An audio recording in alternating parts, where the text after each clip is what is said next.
everyone, thanks for joining in. I'm excited to have Sara Ackerman joining me. Hi, Sara. Hi, aloha from Hawaii. It's good to have you again. I've talked to you before, and you've been our author for the day before, and you're also an associated author as well of Global Girls Online. So great to be having you back again and chatting to you again. Thank you again. I mean, I can't even stress enough how much I love book clubs, so it's great to be joining you. Yeah, thank you.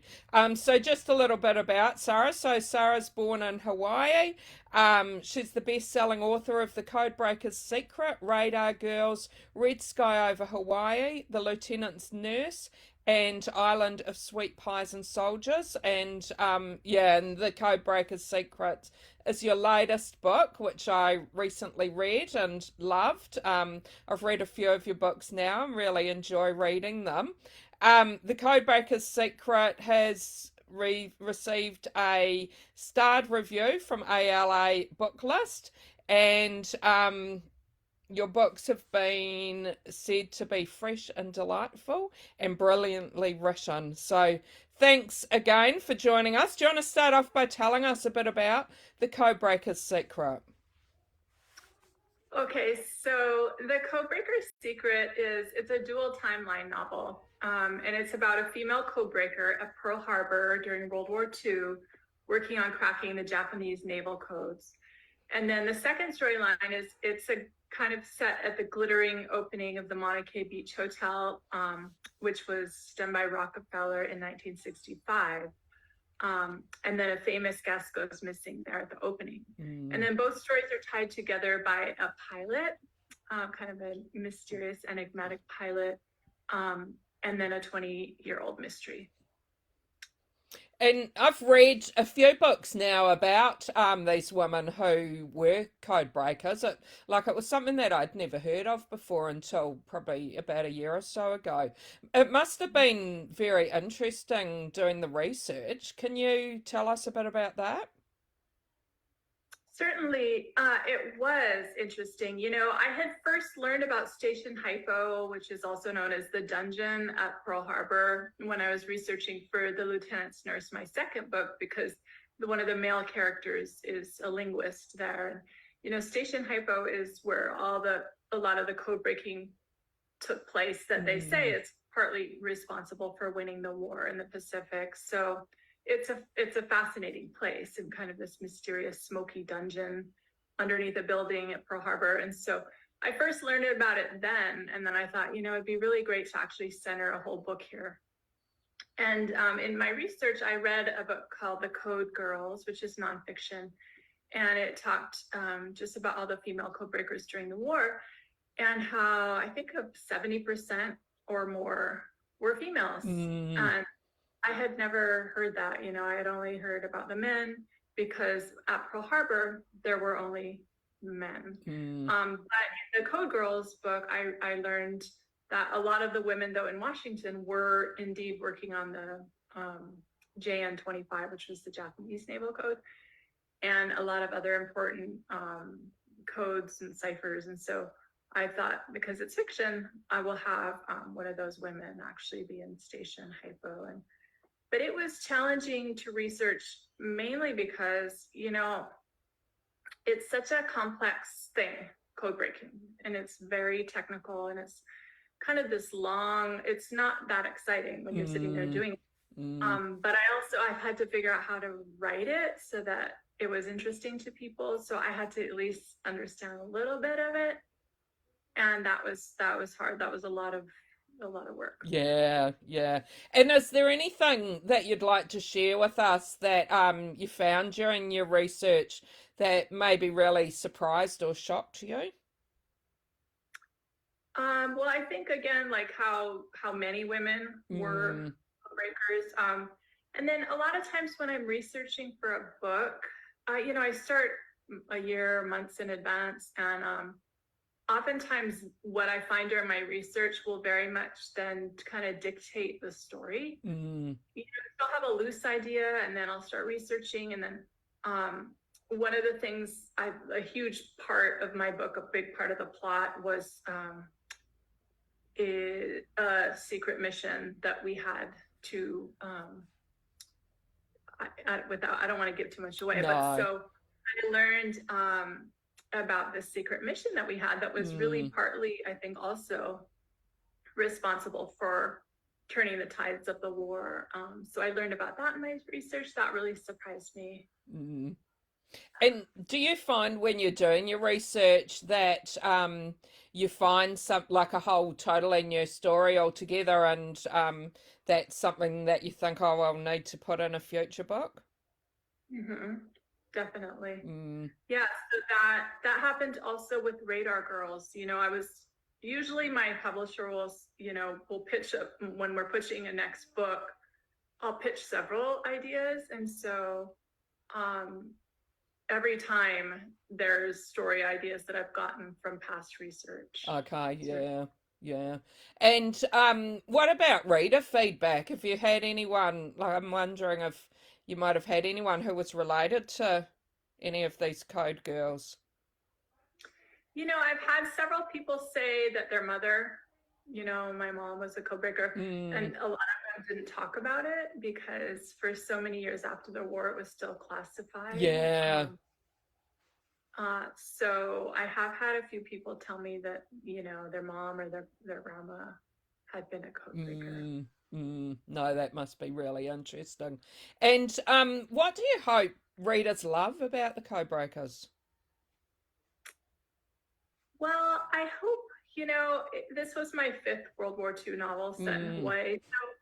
I just hope that they can really see kind of this, not so much the main battles. Like everyone knows about Pearl Harbor and the attack mm, on Pearl Harbor. But with Hawaii, there was so much more going on here, as in many places.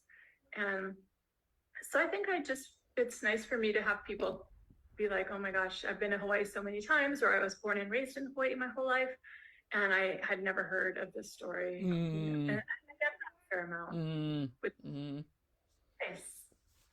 And can you share anything of what you're working on at the moment?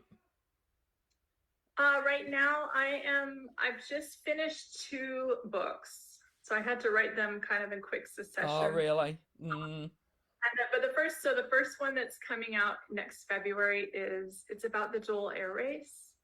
Have you heard of it? no. The, The, so it's not a World War II story. It's set in 1927, okay. but just after Charles Lindbergh crossed the Atlantic, Mm, James Dole, the pineapple magnate, he put up a huge prize money to fly from California to Hawaii.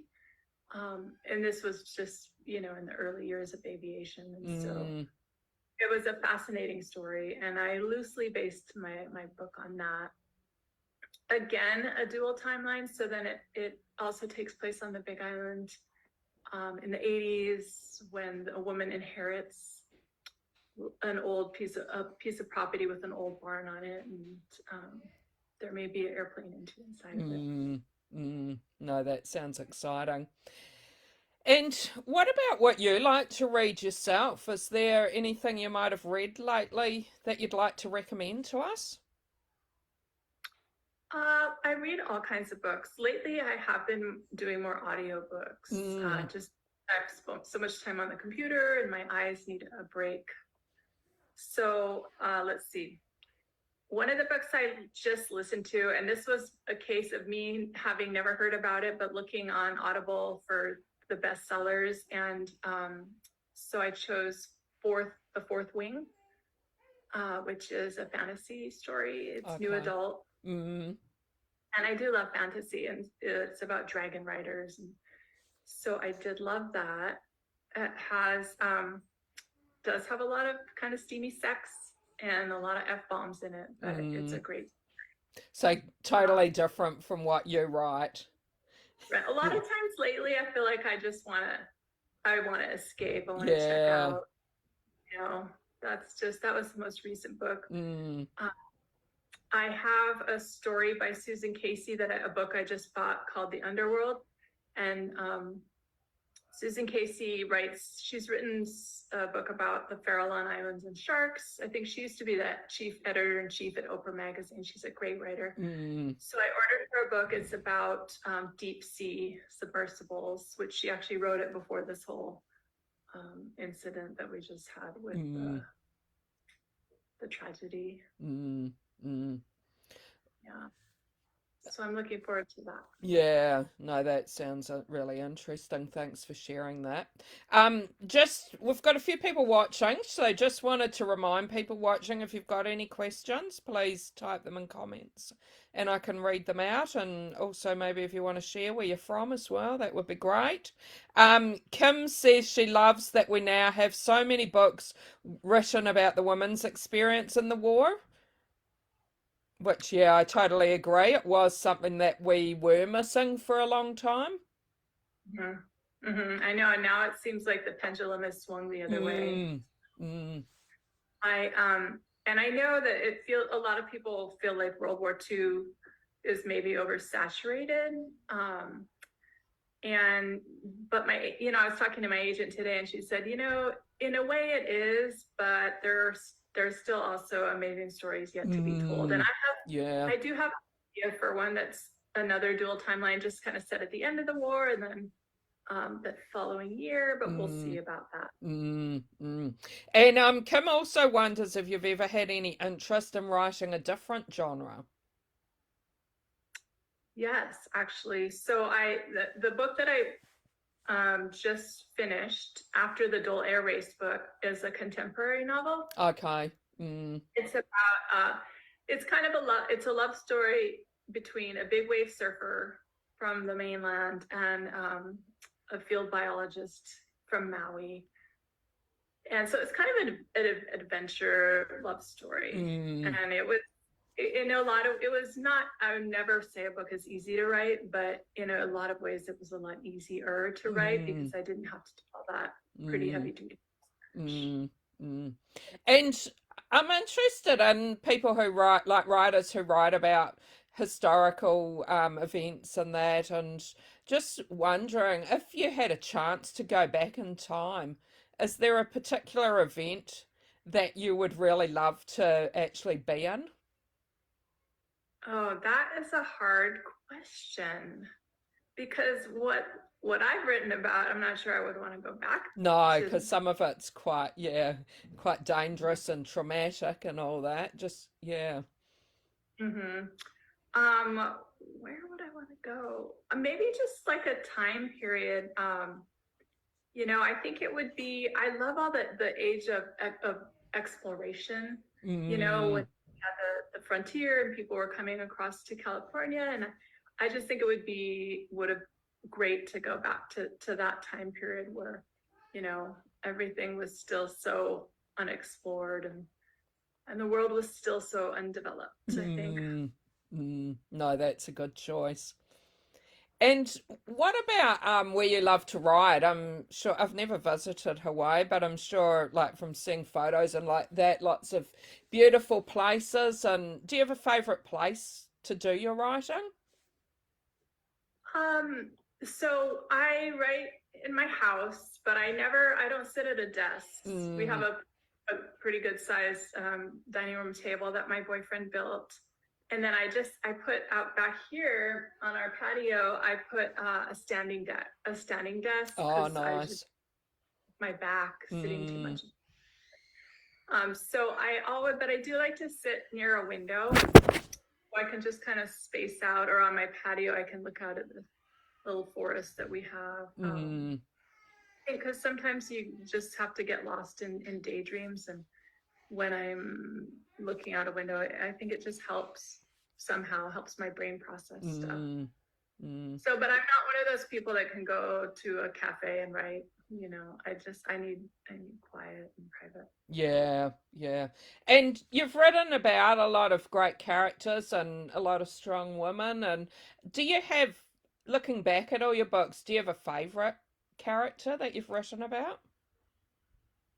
It's so hard to answer that question. And people always ask me, do you have a favorite book or a favorite character? And I always start and say, oh, I think it was this character. And then I'll be like, But Yeah. so I think one of my favorite characters might have been Daisy in Radar Girls. Mm, I just loved her character. She was such a strong, kind of outdoorsy, feisty, smart, but she didn't really realize it in the beginning as much. Character who I think, I enjoyed seeing her growth throughout the book. mm, mm. And how do you find writing? Do you find it something that energizes you or exhausts you? It does not exhaust me. I would probably think more energizes me. It depends on the Mm, day. There'll be some days or some parts of the story that are flowing well, and I just can't wait to sit down and write. And I'm thinking, it's just as exciting for me to sit down and write and see what happens as it is like for somebody to be reading a book, because I don't always know what's going to happen. And so mm, that's mm. really the exciting and fun part about writing. And other times in my life, this last book I was writing, The Uncharted Flight of Olivia West. That's my dual erase book. My mom had dementia, and she was Oh, mm, going down. mm, You know, she ended up passing away, and so that was oh, really. sorry to hear that. Mm, But but I was still writing mm, because lines and so in a way it was a good escape. mm, So I was able to just go back into the bedroom where I write or on the porch and just mm, so I don't know, so much energizing as just it can be kind of therapeutic too. yeah, yeah. And when you start out writing your novel, are you someone who like plans everything out and knows how it's going to end, or how do you go about starting out? Well, in the beginning, so I wrote three novels before I had my first one published, which Mm, was a novel. And those I really did not plan out at all. mm, It was fun for me, and there was no pressure because I had no editor or publisher. And so I really just enjoyed writing those.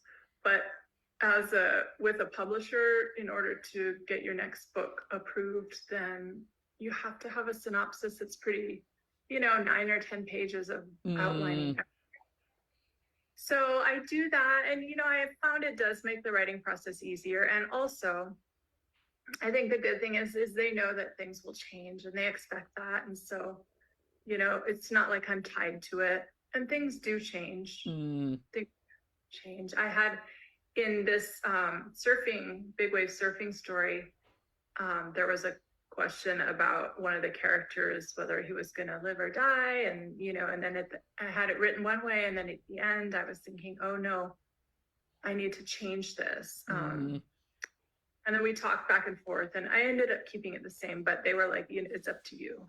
mm, So nice mm. to know. Yeah, yeah. And Kim wonders if you have a group of authors who support you. It's really hard being here on the Big Island, which I'm in the middle of the Pacific, Mm, and I have I had a really good author friend on Oahu. She was unpublished, but we were always critiquing each other's work and supportive. And then I do have some author friends. I think that was one good thing about the pandemic, is that it really allowed us to do a lot more virtual mm, Zooms and author panels. And so I've met mm, a fair amount of authors, and we email, and we really help support each other. So mm, it's really helpful. But mm. when I see all these authors that live in the same city, I just get a little bit envious. Yeah, yeah. And are you someone who likes to share with someone as you're writing, or you just wait till the end? When I was first writing early on, I had a friend that would come out and visit me a couple times a month, because she lived about an hour away, and she'd usually stay for the weekend. And she would read as I was writing and give me feedback. And she, it was great because she was like, wow, I kind of really can't wait to see what happens next. And that was Mm, long before I was published. So that gave me, a good sense of like somebody actually is interested. mm, Now I just end up writing it I write it all the way through. I send it to my editor or my agent, who is also fortunately, a really good editor. So she sends me notes and I'll go through that and do a pretty big revision, usually just like characters and plot stuff. mm, And then we send it to the editor after that. mm, mm. And is there any advice you'd like to give a new writer? Yeah, the one thing that I learned early on was to always stop mid-scene, when you're writing when you're done for the day, because that way it makes it easier to start up the next morning when you're going to write. And it's extremely helpful. Like, so, you never just finish a chapter and then close the computer. Mm, So you have started a little bit or mid-scene, just so that you have a jumping off point.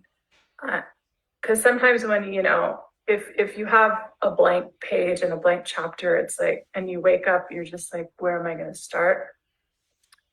But if you do it that way, like I said, your mind is still kind of in the working phase when you mm, leave off. So I feel like that was really helpful to prevent writer's mm, block. yeah, yeah.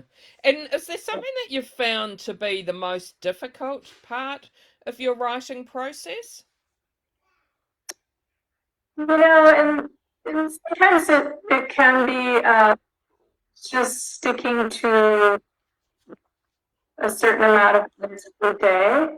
So I try to write 700 to 1,000 words a day. Mm, Uh, and I really have to stick to that.